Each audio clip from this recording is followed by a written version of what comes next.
ये कहानी बाप के लिए आपका नज़रिया बदल देगी। रोहित अपने पिता के हमेशा टोकते रहने वाले स्वभाव की वजह से उनसे काफ़ी परेशान था। रूम का पंखा चालू करके कहाँ गए थे? सुबह हो गई फिर भी लाइट क्यों चालू रखा? जब देख नहीं रहे होते हो तो टीवी क्यों चालू करके रखते हो? बाइक ठीक से पार्क क्यों नहीं करते हो? कभी तो अपने जूते पॉलिश कर लिया करो, सुबह जल्दी उठा करो, कितना आलसी हो गए हो। कभी जॉगिंग नहीं करते, दिन भर ना जाने आकाश को क्या क्या पापा से सुनना पड़ता था।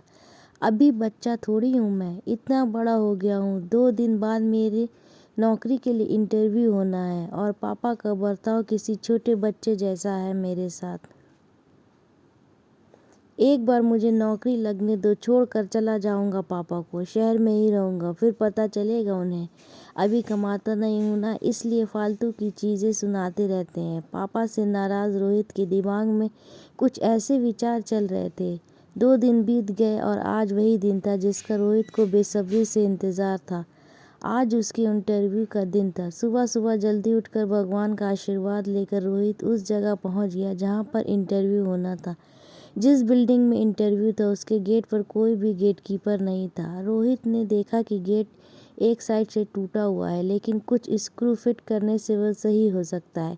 रोहित ने रुककर स्क्रू को टाइट कर दिया और गेट को सही करने के बाद वो बिल्डिंग में घुस गया। बिल्डिंग में दूसरे फ्लोर पर एक ऑफिस था जहाँ पर इंटरव्यू के लिए व्यवस्था की गई थी। जैसे ही रोहित उस फ्लोर पर पहुंचा तो उसने देखा कि ऑफिस के बाहर लोगों ने इधर उधर जूते और चप्पल निकाल रखे थे, जबकि वहां पर जूते चप्पल रखने के लिए स्टैंड रखा हुआ था। ये देखकर रोहित को अचानक अपने पापा की याद आ गई, जो उसे भी अक्सर अपने जूते चप्पल रखने को लेकर हमेशा टोकते रहते थे। रोहित से रहा नहीं गया और उसने बेमन से ही लेकिन उन सभी जूते और चप्पलों को स्टैंड पर अच्छे से रख दिया। अंदर प्रवेश करने से पहले आकाश की नज़र ऑफिस के बाहर जल रही कई सारी लाइटों पर गई, जिनकी बिल्कुल ज़रूरत नहीं थी। सूरज की रोशनी इतनी थी कि लाइट्स बंद रहे तो भी कुछ फर्क नहीं पड़ने वाला था। उसने बाहर जल रही सारी लाइटों को बंद किया, फिर ऑफिस के अंदर प्रवेश कर गया।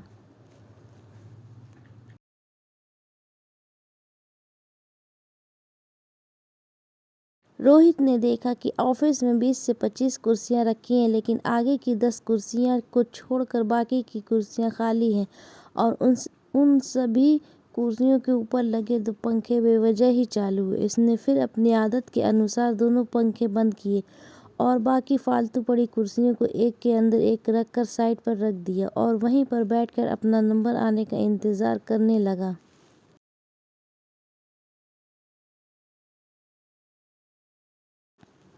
एक के बाद एक सभी कैंडिडेट्स का इंटरव्यू होने के बाद जब रोहित का नंबर आया तो वो थोड़ा सा नर्वस लेकिन निडर होकर इंटरव्यू लेने वाले के पास पहुंचा। इंटरव्यू लेने वाले ने उसे अपने पास रखी कुर्सी पर बैठने के लिए कहा और थोड़ी देर तक दोनों में कुछ भी बातचीत नहीं हुई।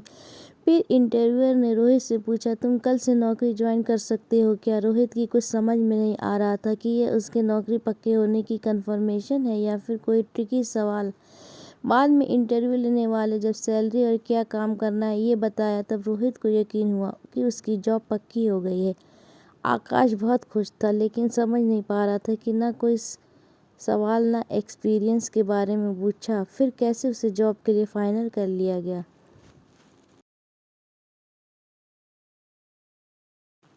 उसके चेहरे का सवालिया एक्सप्रेशन देख इंटरव्यू लेने वाले ने खुद ही कहा, कुछ सवाल और पेपर्स कभी आदमी की काबिलियत नहीं बता पाते।